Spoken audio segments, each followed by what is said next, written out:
Go Maluku podcast.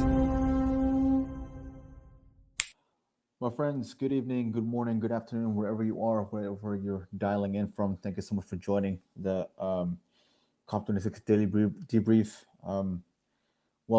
Let's dive right into it. Day 10 of COP26.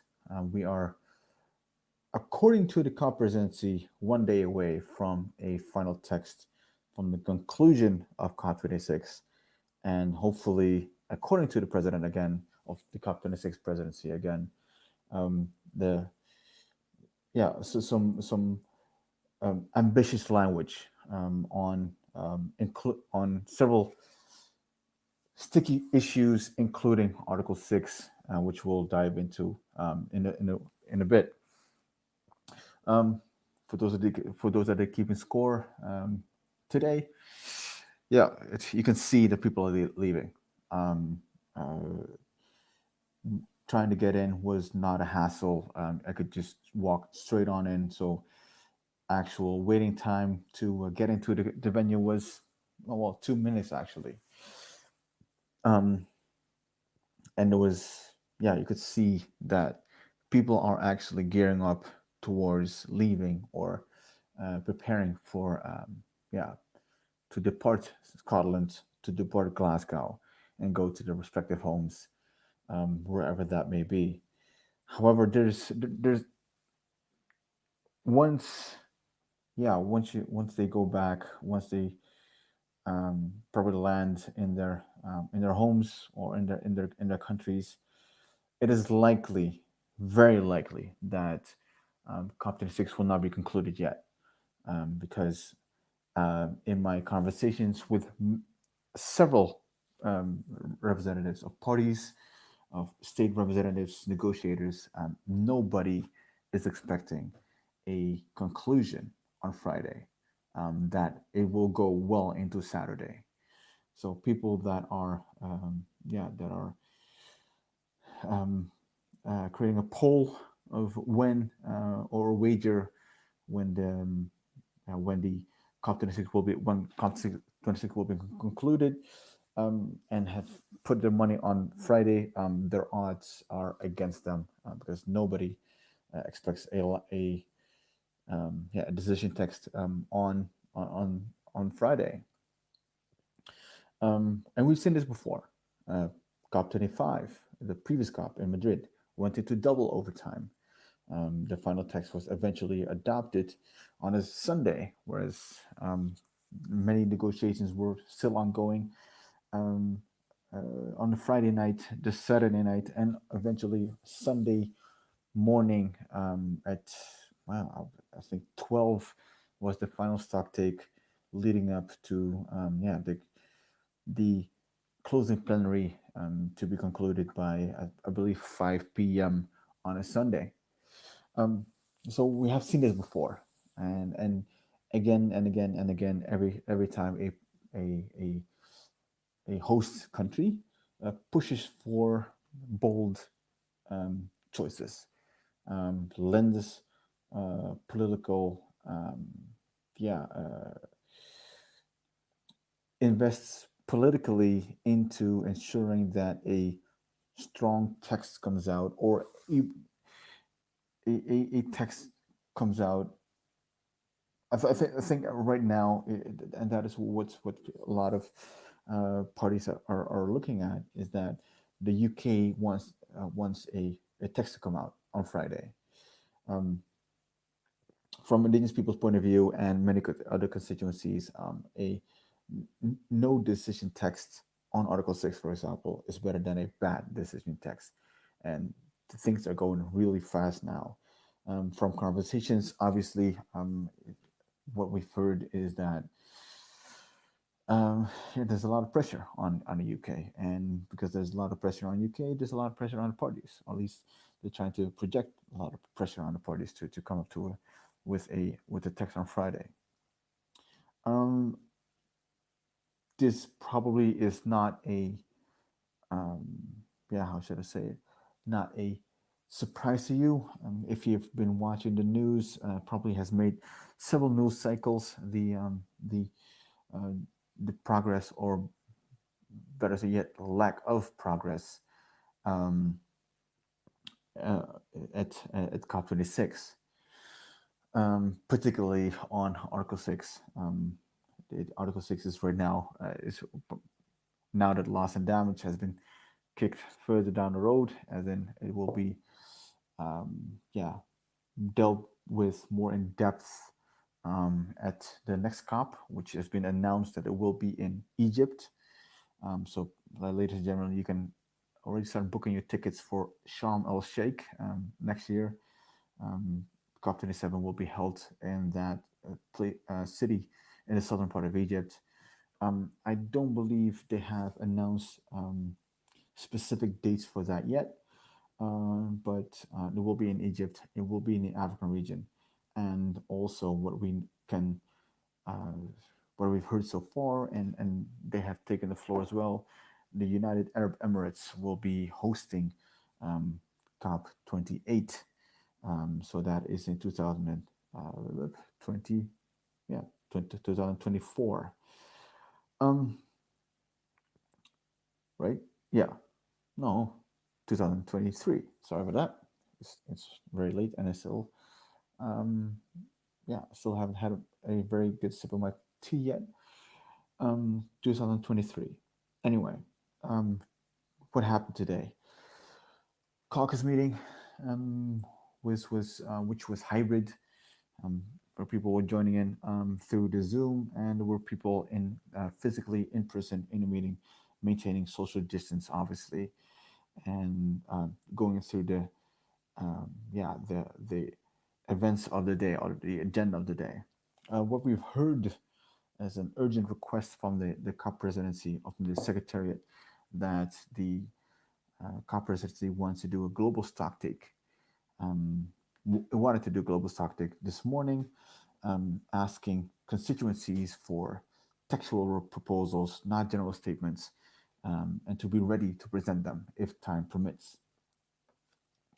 Um, what what we decided was that we would focus on the three main points in the position paper for Indigenous Peoples on Article 6. This is the position paper, at least the one that we used as a basis for that, for the remarks that were presented at the global stocktake, and as well there was a request from uh, both parties and several Indigenous peoples and several constituencies on what we would like to see reflected in terms of changes on the cover text, the cover decision.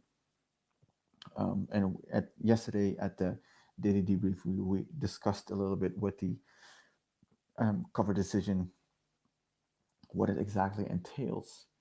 Um,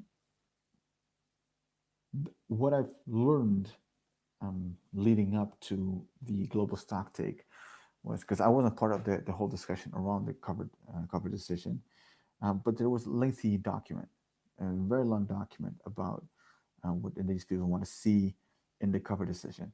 So what was important, though, that this statement was focused, one, because the attention span of parties, of party representatives, um, we want them to be able to take note of the of the points that we want to make, and it won't help if you give them an entire list of issues that you want to see reflected.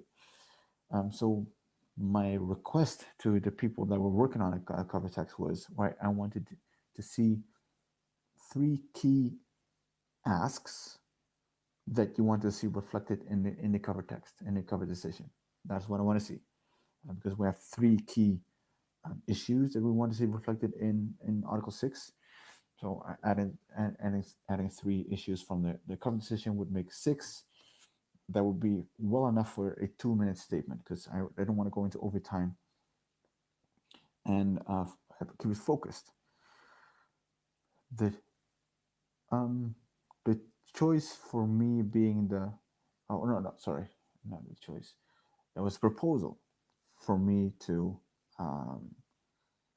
present the statement one I believe, and which was said as well, was that yeah, I could by now I could dream the position paper, the the particular paragraphs and the language proposals, and so I could pretty much ad lib it. Um, so which that opportunity to address the plenary, address the COP presidency was bestowed upon me for um, yeah for this morning. 6 points. Um, the reason why I wanted to have yeah point by point, paragraph by paragraph textual proposals is because I want to treat this or show parties that we have textual proposals, that we weigh in with textual proposals, and that we can participate as indigenous peoples, as similar to how parties are participating in these negotiations. Um, Also, I believe that time for general statements or condemnations or any type of interventions that does not include textual proposals, I think it would have been a lost opportunity,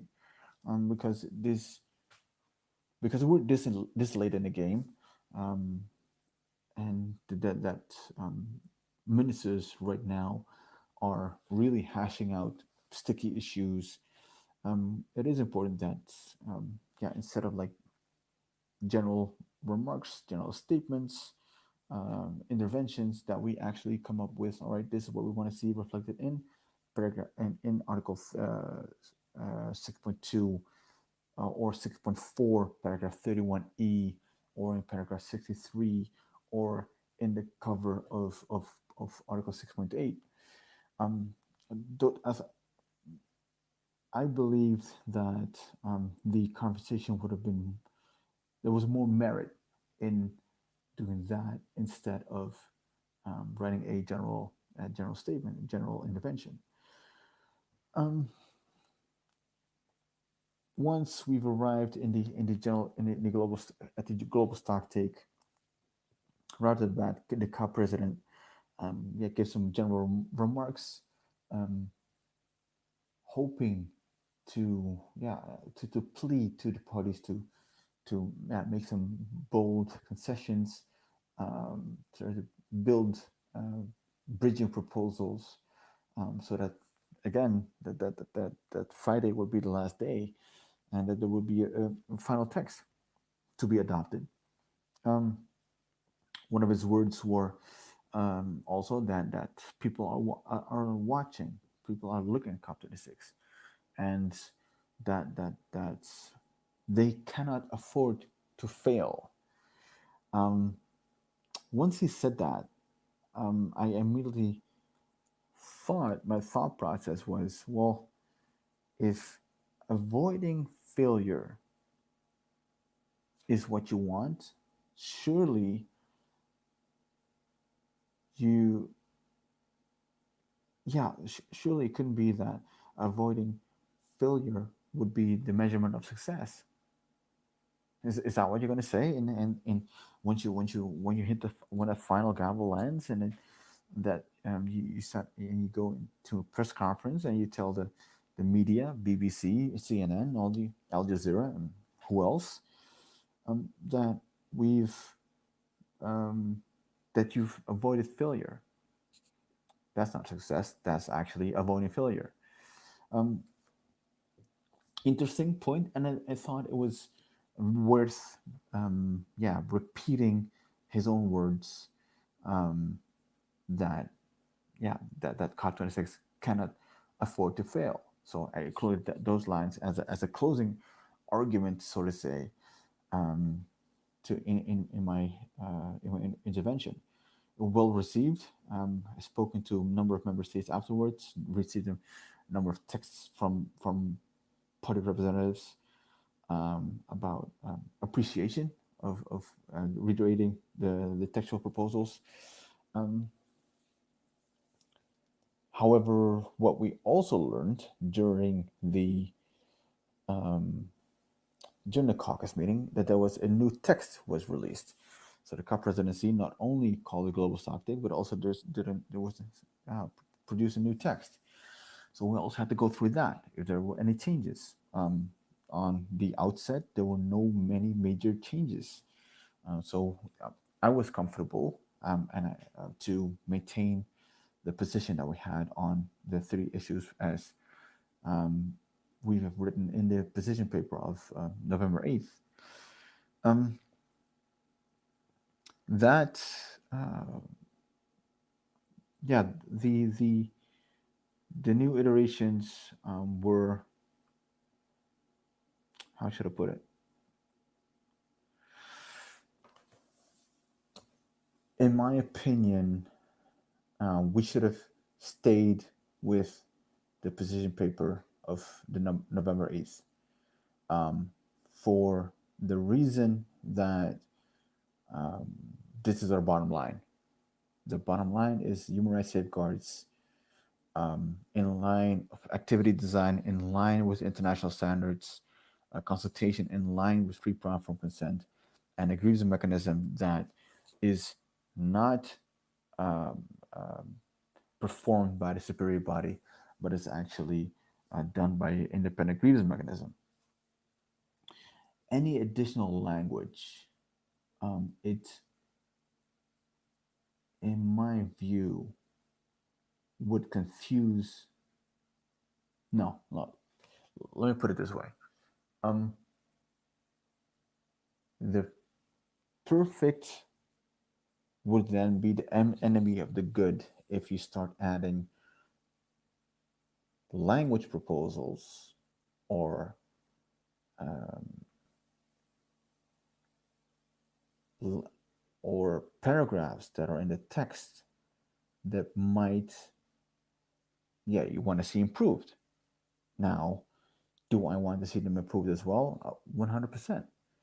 Um, but in terms of negotiations, this late in the game, this late in the game, you don't call an audible, as in you don't veer off from your existing message because it confuses parties. It confuses your contacts with delegates or delegations. Um, that yeah. So we spent most of the afternoon writing a new iteration of our own position paper with some added language, which is removing brackets around local communities and indigenous people's platform. I think that is something that we can and which is which also try to explain in the coordination meeting is that um, which is something that is can be part of a procedure uh, of, of cleaning up the text because once they go through like the sticky issues, the co-facilitators usually run through the text again to clean it up, and then usually because that particular text is clean or is no sorry is part because you're activating a constituent body, so it could be cleaned up. Also, now that I think about it, putting a certain paragraph in brackets doesn't mean that is set to be deleted. Putting a certain paragraph into brackets also means that it's not in the right place yet. So it can be moved. So brackets does not always mean that a certain line is set to be deleted or somebody disagrees with it. Because and I've seen this in some negotiations around the table. For example, on the facilitator working group, is that a line was put in brackets because they felt that it was not at the appropriate place, which could also be a reason why the brackets are on. Anyway, the the, the what I'm very conscious of, and this is maybe like a lesson to be learned for the next time. This late in the game, don't make any big changes in terms of, because we're only dealing with the minimum standard. We want these three issues. We want these three things to be addressed. If you're going to add one or two additional points, the danger of it is that parties will choose the lowest hanging fruit. So is it a, is it a how did I, yeah, respond in that conversation? Um, if the entire team agrees with it, and I present them the options, like, well, this is an avenue. This is what is likely to happen, or this is what is likely to happen, and people still choose to include the text. Um, yeah, then I'll have to. I'll run it. I'll run with it. I'll defend it, but I also know that it is harder to maintain the narrative that the document, the position paper of November 8th, is the bottom line, because you add additional things to it that are, yeah, that are, of course you want participation, of course you want that, but it is something that you do not necessarily have to include in the position paper, but it's something that you can mention to your friendly parties, friendly governments, like, hey, this is something that came on our across our desk, or came on our radar. Interesting. Just requires some some um, some textual changes, like including indigenous peoples when it comes to enhanced participation of public sector, private sector, indigenous peoples, local communities, and et cetera, under non-market approaches. Um, which is um, yeah, which is usually done, which people usually do. Thinking about 6.8, um, interesting. 6.8 still doesn't have a human rights safeguard in there, in the principle, or in the cover text. There's still no, because 6.2, 6.4 has references to human rights and the rights of indigenous peoples through PP11 of the Paris Agreement. And I thought about it today. Um, no reference. There is a reference to tools in in relation to human rights and the rights of indigenous people. So there's not a principle, but there's a tool.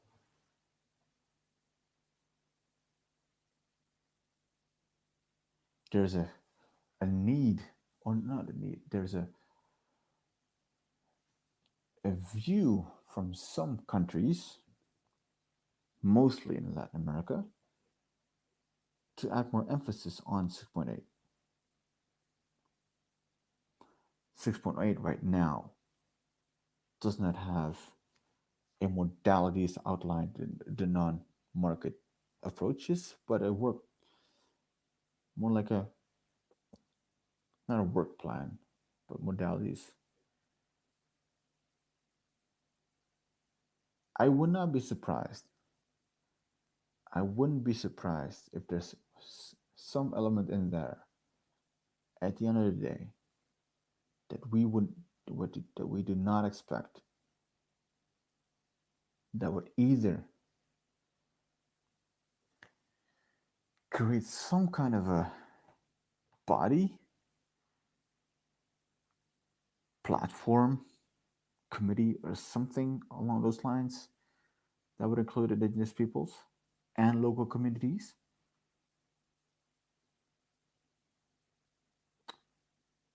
or I don't know, something feels fishy. Something doesn't add up here. Actually, if you think about it, if you see the text, 6.2, almost clean. 6.4, reference to human rights and rights of indigenous peoples, and which all both have to do with credits. 6.8 doesn't include credits. So you would think that it is that the parties are more prone or more they're okay with more participation of indigenous peoples, that they would be more susceptible to having rights of indigenous peoples included.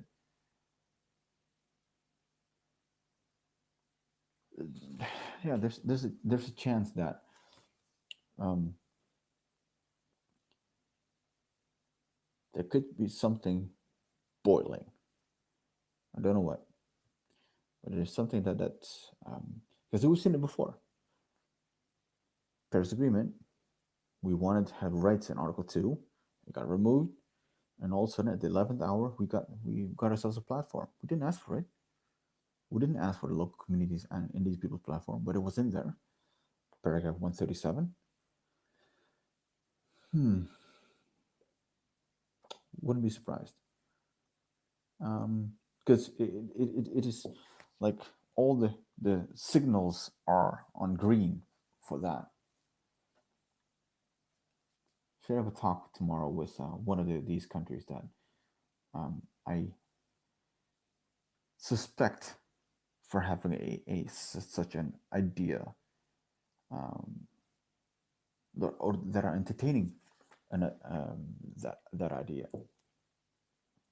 Anyway, sorry for my semi conspiracy theories, but it is about like, yeah, reading text, but also reading what's not in the text and reading the room and what people are saying and what people are not saying, and you try to, yeah, it is, you try to make sense of it, and you also put it into perspective, meaning that you zoom out and you see how it relates to Madrid, Katowice, um, Marrakesh, or Paris. You know, like I said, the position paper of indigenous peoples in Article 6 on Article 6 has been expanded. So we've been sending that around as a, yeah, as a text. Some bilaterals have occurred today as well.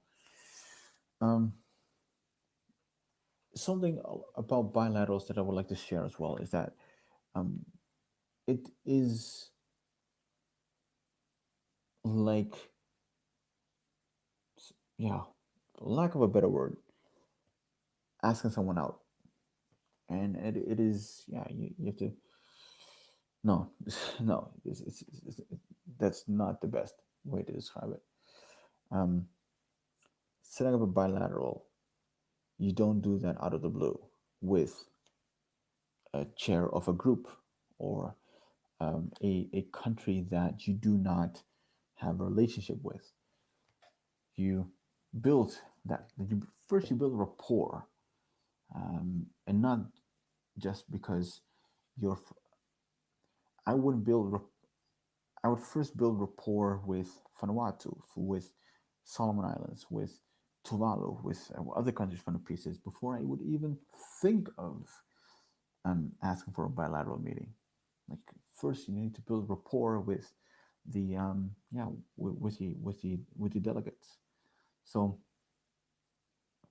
I think it is ambitious to assume that that if you set up a meeting with someone that you don't know, um, that you that that minister or the party delegate would immediately see the merit, or would like to adopt your position on human rights and the rights of indigenous peoples. I think you're then overestimating your ability to convince people and underestimating the need to build rapport first. Um, Something, as in terms of a lesson learned, is one, divide labor, as in give people tasks in negotiations. You do the talking, You do the intro, you listen, and you write something along those lines. Or you do the outro or something, so that there's a clear divide of work. Also, it, any bilateral meeting should not be longer than 30 minutes. If you do it longer than 30 minutes, it's no longer a bilateral meeting. You will bore people, and you need to be respectful of the people that you're talking to, because in the end, what you want to do is for people to you to talk to these talk to these folks, and that they go out and, yeah, amplify your message. If you talk to them for 1 hour, that is like 30 minutes that you're taking away from their ability to talk to other people. So keep it to 30 minutes max. And also, um, if if you say like, hey, do you have 30 minutes, keep it to 25 or 20, but never try to find that try to hit the 30 minutes. Don't do that. Be respectful of time. Be respectful of, and in the end, if you can convey your position in the amount of time that they have. Because I've been, today and yesterday and the day before yesterday, I had to, yeah, sometimes I had like only like 3 to 4 seconds to explain the position of indigenous peoples, or 3 to 4 minutes to explain the position of indigenous peoples in Article 6. So, in the end, I would highly recommend you to focus on keeping, bilaterals short and crisp.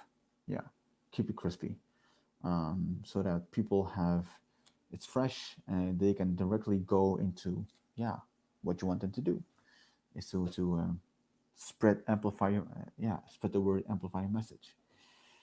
Um, in terms of the actual progress of Article 6, no major changes have occurred. In terms of human rights and rights of indigenous peoples in the text, constituencies have started some escalation tactics in terms of, actions and social media campaigns, which you'll probably see between now and the next couple of days online. Um, that's what's happening. Um, what I assume, so tomorrow morning, 11 a.m., there's a new stock take, most likely a new text. And then we will see where we are. Then we'll actually have an idea if it will be Saturday or Sunday, because a lot of parties do not believe that Friday will be the final day of COP26.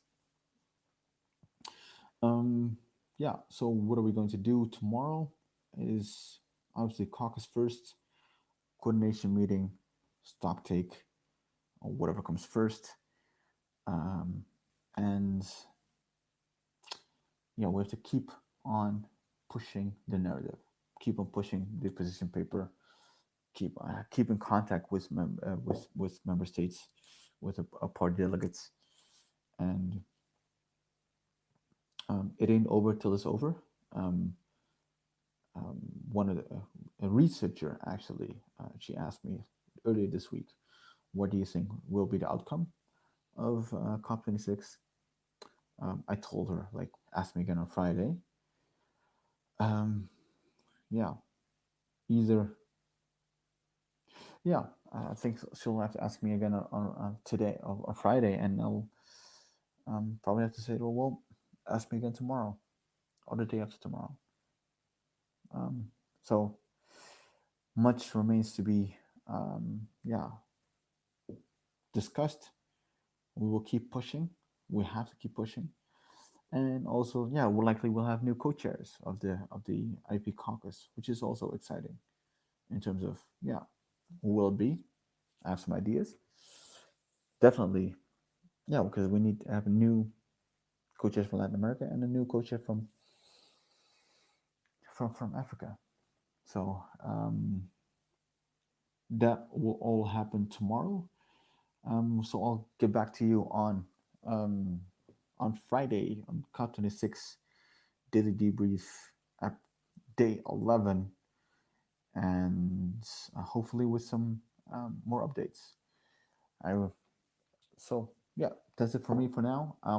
I'll finish my tea and go to bed and have to be probably rise and shine tomorrow. Have a great evening, morning, afternoon, or night. Cheers.